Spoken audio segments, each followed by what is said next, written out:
Hi అండి, నమస్తే. Welcome back to tasty spoon. నేను మీ భార్గవి. ఈరోజు మన కిచెన్లో ప్రిపేర్ చేయబోయే రెసిపీ జొన్న దోశ. ఇది వెయిట్ లాస్ అవ్వాలనుకునే వాళ్ళకి బెస్ట్ రెసిపీ. అలాగే డయాబెటీస్ ఉన్న వాళ్ళకి కూడా చాలా మంచిదండి. ఇది బాగా క్రిస్పీగా రావాలంటే ఎలా ప్రిపేర్ చేసుకోవాలో వీడియోలో చూద్దాం. అలాగే ఈ జొన్న దోశకి మంచి కాంబినేషన్ టమాటా చట్నీ అండి. దీన్ని కూడా ఈ వీడియోలో ప్రిపేర్ చేసి చూపిస్తాను. చివరి వరకు వీడియోని స్కిప్ చేయకుండా చూడండి. ముందుగా దోశని ప్రిపేర్ చేసుకోవడానికి ఒక గిన్నెలోకి 1 కప్పు పొట్టు మినపప్పు తీసుకుంటున్నానండి. మీరు కావాలంటే గుళ్ళైనా వేసుకోవచ్చు. మరొక గిన్నెలోకి 2 కప్పుల జొన్నలు వేసుకోవాలి. 1 కప్పు మినపప్పుకి 2 కప్పుల జొన్నలు వేసుకోండి. జొన్నల్ని బాగా ఎక్కువ టైం నానబెట్టుకోవాలి. 7-8 గంటలైనా సరే నానబెట్టుకుంటే తప్ప సాఫ్ట్గా అవ్వవు. అందుకని ఏం చేద్దామంటే జొన్నల్ని మిక్సీ జార్లోకి వేసుకొని పర్ల్స్ మోడ్లో కొంచెం బరగ్గా గ్రైండ్ చేసుకున్నామంటే తక్కువ టైంలోనే జొన్నలు బాగా సాఫ్ట్గా నానిపోతాయి. దీన్ని ఈ గిన్నెలోకి వేసుకొని 3-4 సార్లు బాగా శుభ్రంగా కడుక్కొని మంచినీళ్ళు పోసి, మీకు టైం ఉంటే కనీసం 7 గంటలైనా నానబెట్టుకోండి, లేదంటే 5 గంటలు నానబెట్టినా సరిపోతుంది.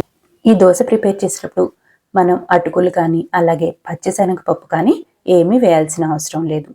కడుక్కున్న తర్వాత మంచినీళ్ళు పోసుకొని 1 స్పూన్ మెంతులు వేసుకొని బాగా నానబెట్టుకోవాలి. నానిన తర్వాత మినపప్పు క్లీన్ చేసుకున్నానండి. అలాగే జొన్నలు మినపప్పు కలిపి నేను మిక్సీలో గ్రైండ్ చేసుకుంటున్నాను. మీరు గ్రైండర్లో వేసుకుంటే కనుక జొన్నలు 1 కప్పు మినపప్పుకి 2.5 కప్పుల జొన్నలు వేసుకోండి. అప్పుడు దోశలు బాగా క్రిస్పీగా టేస్టీగా వస్తాయి. ఈ విధంగా మనం రెగ్యులర్గా దోశ పిండి ఎలా అయితే సాఫ్ట్గా వేసుకుంటామో అదే విధంగా వేసుకొని మూత పెట్టి నైట్ అంతా వదిలేశారంటే నెక్స్ట్ డే మార్నింగ్కి ఈ విధంగా బాగా పులుస్తుందండి. పిండి చూడండి చక్కగా పొంగింది. మనం దోశ పిండి ఎలా అయితే ఉంటుందో అలాగే పొంగింది. పిండి కనుక ఈ విధంగా ప్రిపేర్ చేసుకున్నారంటే అటుకులు కానీ పచ్చిశనగపప్పు కానీ ఏమీ వేయాల్సిన అవసరం లేదండి. దోశలు అయితే చాలా బాగా వస్తాయి క్రిస్పీగా. నేను కొంత పిండి తీసి పక్కన పెట్టుకుంటున్నాను. రెగ్యులర్గా వేసే దోశ పిండి ఎలా అయితే 2-3 రోజులు స్టోర్ చేసుకుంటామో అలాగే దీన్ని కూడా ఫ్రిడ్జ్లో స్టోర్ చేసుకోవచ్చు. ఈ పిండిలోకి రుచికి సరిపడా ఉప్పు, తగినన్ని నీళ్లు పోసి దోశ బ్యాటర్ లాగా ఈ విధంగా వీడియోలో చూపిస్తున్న కన్సిస్టెన్సీలో కలిపి పక్కన పెట్టుకోండి. ఇప్పుడు చట్నీ కోసం స్టవ్ మీద ప్యాన్ పెట్టుకొని కొద్దిగా ఆయిల్ వేసుకొని అందులోకి 2 స్పూన్ల పచ్చిశనగపప్పు, 1 స్పూను మినపప్పు వేసి లో ఫ్లేమ్ మీద కొద్దిగా కలర్ మారే వరకు ఫ్రై చేసుకోవాలి.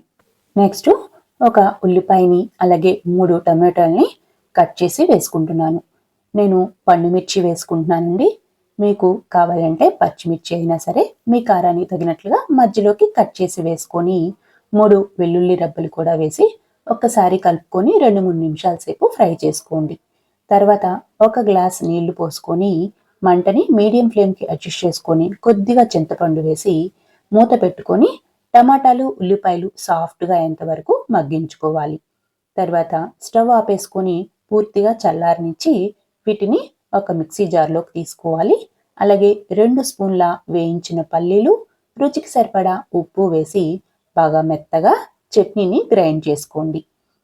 ఈ విధంగా చక్కగా గ్రైండ్ చేసుకోండి. చాలా బాగుంటుంది చట్నీ అయితే. దీన్నంతటిని ఒక బౌల్లోకి వేసుకొని పోపు ప్రిపేర్ చేసుకుందాం. పోపు పెట్టుకోవడం కోసం స్టవ్ మీద ప్యాన్ పెట్టుకొని కొద్దిగా ఆయిల్ వేసుకొని ఆవాలు అలాగే 1/2 స్పూన్ జీలకర్ర వేసి ఆవాలు చిటపట్లాడిన తర్వాత కరివేపాకు, కట్ చేసుకున్న కొత్తిమీర తరుగు, కొద్దిగా ఇంగువ వేసి స్టవ్ ఆపేసుకోండి. మనం గ్రైండ్ చేసి పెట్టుకున్న చట్నీలో వేసుకొని ఒకసారి బాగా కలుపుకోవాలి.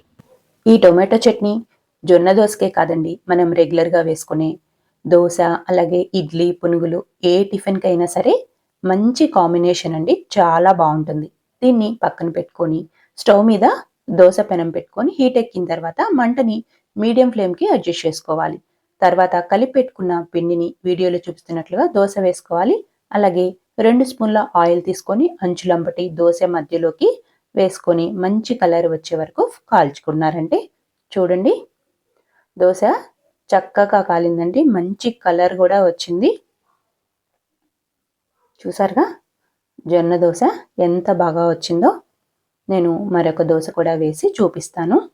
జొన్నల్లో ఉండే ఫైబర్ వల్ల గ్యాసు, మలబద్ధకం వంటి సమస్యలు కూడా తగ్గుతాయండి.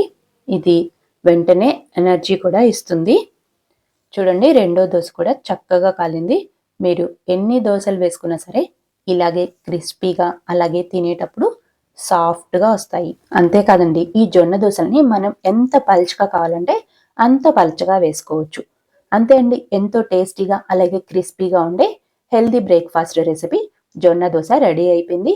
ఈ దోసల్ని వేడివేడిగా మనం ప్రిపేర్ చేసుకున్న చట్నీతో సర్వ్ చేసుకున్నామంటే చాలా బావుంటాయండి. ఈ వీడియో మీకు నచ్చినట్లయితే లైక్ చేయండి, షేర్ చేయండి. నా ఛానల్‌ని మొదటిసారిగా చూస్తున్నట్లయితే సబ్స్క్రైబ్ చేసుకోండి. Thank you.